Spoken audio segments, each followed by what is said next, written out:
है कोई चीज? चलिए बेटा, चैप्टर 4 केमिकल बॉन्डिंग, टॉपिक का नाम है valence shell electron pair repulsion theory, VSEPR theory. ये क्या कहती है मैं आपको एक शॉर्ट फॉर्म में बता देता हूँ।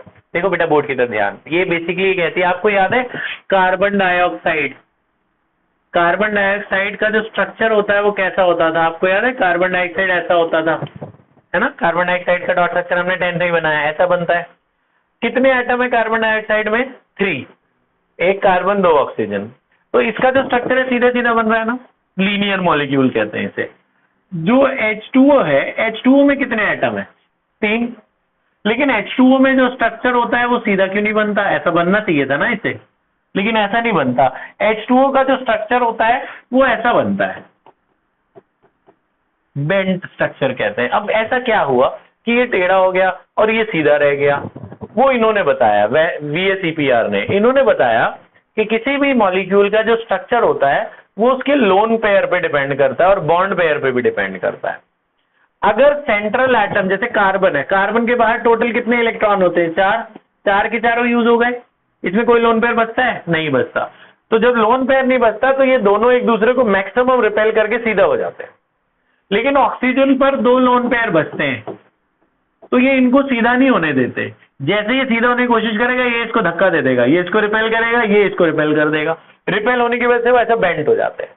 तो लोन पेयर बॉन्ड पेयर को रिपेल करते हैं। तो सबसे ज्यादा कौन रिपेल करता है? सबसे ज्यादा रिपल्शन मैं यहां लिख रहा हूं, ये लिख लेना आप। सबसे ज्यादा रिपल्शन होती है BP में, माने बॉन्ड पेयर। ये अब सबसे ज्यादा रिपल्शन होती है लोन पेयर में। मिट क्यों नहीं रहा? सबसे ज्यादा रिपल्शन किसमें होती है? लोन पेयर, ये लिख लेना बाद में। फिर लोन पेयर बॉन्ड पेयर, और फिर सबसे कम होती है बॉन्ड पेयर। ये VSEPR का एक रूल है। अगर कहीं 2 लोन पेयर होंगे ना, लोन पेयर मतलब इलेक्ट्रॉन पे क्या चार्ज होता है? माइनस। कहीं 2 इलेक्ट्रॉन हुए, 2 इसके पास और 2 उसके पास, टोटल कितने इलेक्ट्रॉन हो गए? 4। तो ये दोनों एक दूसरे को सबसे ज्यादा रिपेल करते हैं।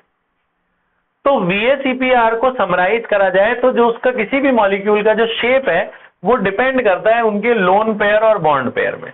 अगर लोन पेयर नहीं होगा तो वो सीधा ही बन जाएगा, लीनियर शेप, और अगर लोन पेयर होगा तो उसका स्ट्रक्चर चेंज होता रहेगा। तो कैसे कैसे स्ट्रक्चर बनेंगे मैं आपको एक टेबुलर फॉर्म में बताता हूं, ये आप बाद में लिख लेना। ये क्या है? ये रिपल्शन है, ये यहां पे लिख लेना बाद में, रिपल्शन। एक टेबल के फॉर्म में मैं आपको इनके स्ट्रक्चर्स बता रहा हूं, आप ध्यान से सुनना। ये टेबल आपको याद रखनी है और बाद में बना लेना। टाइप, शेप, एग्जाम्पल, ये 3 कॉलम आप बाद में बनाएंगे। टाइप, शेप और एग्जाम्पल। टाइप, पहला टाइप मैंने ऐसे बनाया ताकि आपको याद हो जाए, AB2। पहला टाइप AB2 जैसे CO2, ये AB2 से मैच कर रहा है ना। तो आपको पेपर में ये याद रखना है कि भैया ये किससे मैच कर रहा है? ये AB2 से मैच कर रहा है, तो ये बनेगा कैसे? तो AB2 कैसे बनाना है? A बीच में रखना है, इधर B। जैसे C बीच में रखा था हमने, इधर हो। इसका फिर नाम लिखना है पेपर में। इसका नाम क्या होता है? लीनियर। इस शेप का क्या नाम है? Linear shape. ये बात समझ में आ गई? ठीक है। तो पेपर में जैसे CO2 बनाना है तो C इधर बना दिया, O इधर, उसका नाम जरूर लिख देना। पेपर में बस इतना ही आएगा, बोलेंगे VSEPR थ्योरी से इसका शेप बनाओ, तो आप शेप बना के उसका नीचे नाम लिख देना। तो AB2 का क्या नाम हुआ? लीनियर। अगला AB3 कैसा दिखता है? AB3 ऐसा दिखता है, बीच में A और 3 B किनारे बना, बीच में A और 3 B किनारे बना, ऐसा ट्रायंगल जैसा बन रहा है ना। इसका नाम होता है ट्राइगनल प्लेनर। इसका क्या नाम है? Trigonal planar. प्लेनर का मतलब ये हुआ कि ये कॉपी पे बनाया जा सकता है। फॉर एग्जाम्पल BF3, बोला आप पेपर में तो ये देंगे, आपने मैच करना है कि किस टाइप से मैच कर रहा है। तो BF3 किससे मैच कर रहा है? AB3 से। कैसे बनाओगे? बीच में बोरॉन रखना, किनारे 3 फ्लोरीन लिख देना, और नीचे नाम जरूर बता देना कि शेप का नाम क्या है। इसका क्या नाम है? Trigonal planar. ये सब VSEPR का ही पार्ट है। थर्ड, AB4 कैसे बनाओगे? बीच में A और किनारे B, इस तरह से। जैसे CCl4, कार्बन टेट्राक्लोराइड आया, तो इसका स्ट्रक्चर ऐसे बनाना, बीच में सी, किनारे किनारे 4 Cl ऐसे लगाने हैं। पैरेललोग्राम टाइप बनना चाहिए, स्क्वायर टाइप नहीं बनना चाहिए, थोड़ा सा बेंट बनाना हल्का, तो देखिए पैरेललोग्राम ऐसा दिखे ये बन के। इसका नाम क्या है? इसका नाम है टेट्राहेड्रल। क्या नाम है? टेट्राहेड्रल। पहले का क्या नाम था? लीनियर, दूसरा ट्राइगोनल प्लेनर, तीसरा टेट्राहेड्रल। 3 नाम समझ में आ गए। अगला देखो, ध्यान से देखते रहना। पहला क्या था? टाइप, दूसरा क्या था? शेप, तीसरा क्या है? एग्जाम्पल। और AB5, AB5 कैसा दिखेगा? AB5 कैसे बनाओगे? ध्यान से देखो, AB5 ऐसे बनाना है, बीच में रखना है A, इसके बाहर कितने B बनाने हैं? 5 भी ऐसे दिखाना। पहले बीच में बना लेना ट्रायंगल, ये ट्रायंगल बन गया बीच में बना लेना ट्रायंगल। 3 B बन गए, 2 B और बचे, 1 B ऊपर 1 B नीचे, इनकी लेंथ थोड़ी बढ़ा देना। पता है इसका नाम क्या है? ये बीच में बन रहा है ट्रायंगल, बीच में कैसा शेप बन रहा है? ट्रायंगल, तो इसको बोलते हैं ट्राइगोनल। और ऊपर नीचे जो है ऐसे जो बनता है, आपने उसे पिरामिड कहते हैं। तो एक पिरामिड ऊपर बन रहा है, एक पिरामिड नीचे बन रहा है, तो इसे बोलते हैं ट्राइगोनल बाई पिरामिडल। बाई मतलब 2 और पिरामिड तो बनी रहे, एक पिरामिड ऊपर एक पिरामिड नीचे, इनके नाम याद रखना, ये सब VSEPR थ्योरी में दिए गए हैं। Trigonal bi pyramidal. एग्जाम्पल, मुझे बोला जी PCl5 बनाओ, तो मैं ऐसे बनाऊंगा पेपर में, बीच में रखूंगा P, किनारे 3 Cl ऐसे, 1 Cl ऊपर 1 Cl नीचे। क्या नाम लिखूंगा फिर नीचे? Trigonal bipyramidal. फिर AB6, आपको ये टाइप याद रखने, इससे पेपर में याद रखने में आसानी होगी, कौन से टाइप से मैच कर रहा है वैसा शेप बना दो, क्योंकि ऐसा एक एग्जाम्पल थोड़ी, वैसे बहुत सारे होंगे, है ना। AB5 का एग्जाम्पल एक दे रहा हूं मैं, और भी बहुत सारे हैं, है ना। अच्छा, अब जैसे देखो AB6 कैसे बनेगा, ध्यान से देखना। पहले पैरेललोग्राम बना लेना, 4 B तो ऐसे बन गए, पैरेललोग्राम बन गया, ये पैरेललोग्राम टाइप बन गया। अब बचे 2 B, 1 B ऊपर 1 B नीचे। इसका नाम क्या होता है? इसका नाम होता है ऑक्टाहेड्रल। तो क्या नाम होता है? ऑक्टाहेड्रल। अब ऑक्टा का मतलब होता है 8, इसमें तो 6 ही है ना कोने, ऑक्टा कैसे है? जैसे इसका तो सेंस था कि भैया ट्रायंगल बन रहा है और 2 पिरामिड बन रहे हैं, एक पिरामिड ऊपर एक नीचे, तो ट्रायंगल के लिए ट्रायंगल, बाई मतलब 2 और पिरामिड मतलब फिर 2 पिरामिड बन रहे हैं। इसमें ऑक्टा कैसे आ गया? इसमें तो 6 ही है।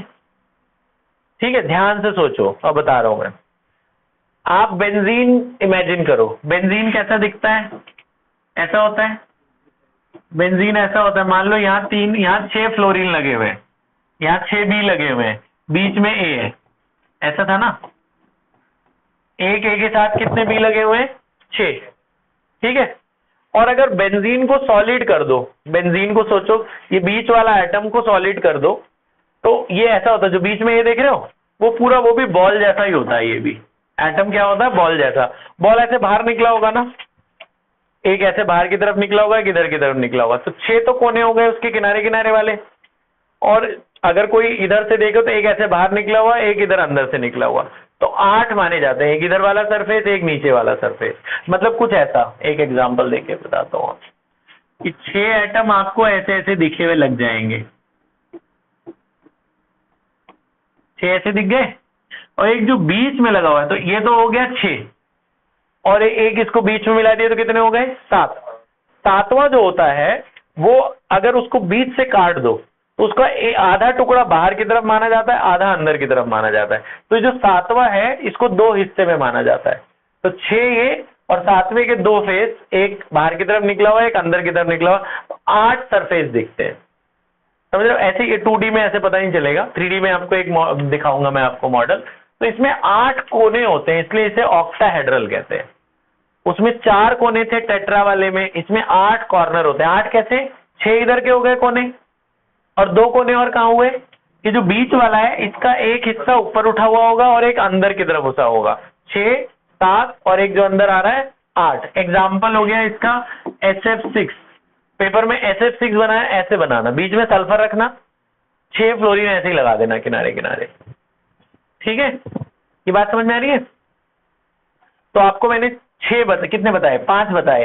सबसे पहला वाला क्या था बताना, पहला वाला क्या था, AB2, पहला AB2 था, उसका क्या शेप था, लीनियर। दूसरा क्या था, AB3 कैसा था, ट्रायंगल जैसा, ट्राइगोनल प्लेनर। अगला क्या था, AB4 क्या था, टेट्राहेड्रल, टेट्राहेड्रल 4 कॉर्नर थे। फिर क्या था, AB5 ट्राइगोनल बाइपिरामिडल।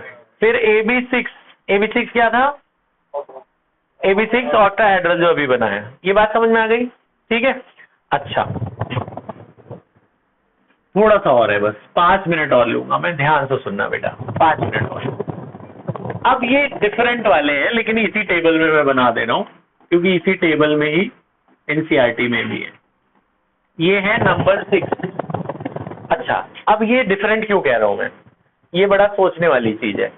आपको ना देखने में लगेगा कि ये पहले वाले पांचों में से मैच कर रहे हैं, लेकिन ये उसके होंगे नहीं। जैसे मैं एग्जांपल देता हूं, ध्यान से देखना। जैसे H2O, मुझे लगा जी H2O है ना, ये H2O लगेगा कि भैया ये तो AB2 से मैच कर रहा है, H2O लग रहा है ना AB2 से मैच कर रहा है, लेकिन AB2 वाला होता नहीं है ये। तो मैं आपको एक एग्जांपल देता हूं। एक होता है बेटा AB2L। AB2L का क्या मतलब है, A और B तो होंगे, L का मतलब होता है लोन पेयर। L का मतलब क्या होता है, लोन पेयर। तो ये कैसे दिखेगा पता है, एक A के साथ आपको सिर्फ 2 B बनाने हैं, और लोन पेयर कैसे दिखाना पता है, ध्यान देना बेटा। लोन पेयर में ऐसे मैंने आपको दिखाया था उस दिन अमोनिया के लिए, ऐसे दिखा के ऐसे बैलून जैसा दिखाना है। तो बच्चे को पेपर में लगेगा कि ये तो AB2 है, लोन पेयर उसे सोचना है, देखना है कि भैया AB2 तो है, ठीक बात है, लेकिन वो लीनियर नहीं बनेगा, एक लोन पेयर की वजह से ट्रायंगल जैसा आ गया ना। तो अब इसका शेप कैसा बन रहा है, ट्रायंगल जैसा, तो नाम इसका ट्राइगोनल होगा। इसका नाम क्या होगा, ट्राइगोनल प्लेनर। इनके एग्जांपल मैं भी देता हूं, टाइम कम है। सातवां देखो, पहले मैं टाइप बता दूं आपको। AB2L समझ में आ गया। अगला देखो AB2L2, AB2 ही है ये भी, लेकिन इसमें 2 लोन पेयर होंगे। कैसा बनेगा बताओ, AB तो है ही 2, और कितने लोन पेयर है, 2। तो एक बैलून इधर दिखाना है, एक बैलून इधर दिखाना है। ये H2O वाला है। ऑक्सीजन पे कितने लोन पेयर होते हैं, 2। बच्चे को पेपर में लग रहा है कि AB2 है, लेकिन नहीं, 2 लोन पेयर को भूल गया, तो अभी इसकी टेबल से याद रखना है, AB2L2। तो इसका शेप टेट्राहेड्रल जैसे नहीं दिख रहा, कितने कॉर्नर है इसमें, 1 2 3 4। तो इसके 2 नाम है, एक इसका नाम है बेंट और एक इसका नाम है डिसऑर्टेड टेट्राहेड्रल। पूरी तरह टेट्राहेड्रल नहीं है, टूटा हुआ टेट्राहेड्रल है ना, 2 ही तो है ना, बाकी 2 तो लोन पेयर थे, तो इसे बोलते हैं डिसऑर्टेड टेट्राहेड्रल, डिसऑर्टेड टेट्राहेड्रल। एक लास्ट और बता देता हूं, 8 याद रखने आपने। अगला होता है बेटा AB3L। AB3L कैसा, एक ए होंगे, कितने बी है, 3 बी ऐसे बना देना, 1 2 3 बी बन गया, ट्रायंगल जैसा बन गया, और एक लोन पेयर होगा। तो एक ट्रायंगल बन रहा है और एक बाहर लोन पेयर बन रहा है, तो इसे बोलते हैं ट्राइगोनल, और एक ही पिरामिड है तो इसे बोलते हैं ट्राइगोनल पिरामिडल। इसका क्या नाम है, ट्राइगोनल पिरामिडल। Example NH3। देखो बच्चे को लगेगा ये AB3 है, लेकिन नहीं, आपको वो याद रखना है भैया, नाइट्रोजन का एटॉमिक नंबर क्या होता है, 7। तो कैसे पहचानोगे कितने लोन पेयर, जल्दी से देख लो। नाइट्रोजन 7 का क्या होता है, 2 5 5 में से 3 वो हाइड्रोजन के साथ यूज कर लिए उसने, बचे कितने, 2। तो 2 जो बच गए वो एक लोन पेयर है ना। अरे इस बात तो ऐसे देखना कि एक लोन पेयर तो नहीं आ रहा, तो ये एग्जैक्ट AB3 नहीं है। पहले वाले और इसमें क्या फर्क है, देखो इस BF3 और NH3 में क्या फर्क है। बोरॉन का एटॉमिक नंबर क्या होता था, 5। कॉन्फ़िगरेशन क्या होगा, 2 3 3 के तीनों इस्तेमाल हुए, लोन पेयर बचा नहीं। तो इस AB3 में लोन पेयर नहीं है। उस AB3 में लोन पेयर क्यों है, क्योंकि 5 में से 3 इस्तेमाल करके 1 2 इलेक्ट्रॉन बच गए। तो आप बोलोगे जी AB3L है, तो अमोनिया बनाना तो मैं ऐसे बनाऊंगा, एक एन रख के 3 H दिखाऊंगा और एक लोन पेयर दिखा के फिर इसका नाम दूंगा ट्राइगोनल पिरामिडल। एक ही पिरामिड बन रहा है ना, पिरामिडल, एक जगह 2 बन रहे थे तो बाई पिरामिडल। बात समझ में आ रही है, ठीक है। तो ये मैं आपको भेज दूंगा, आप ये टेबल शुरू से बना लेना यहाँ से, ये बहुत इंपॉर्टेंट टेबल है, और ये भी लिख लेना, पॉज कर दें, ठीक है।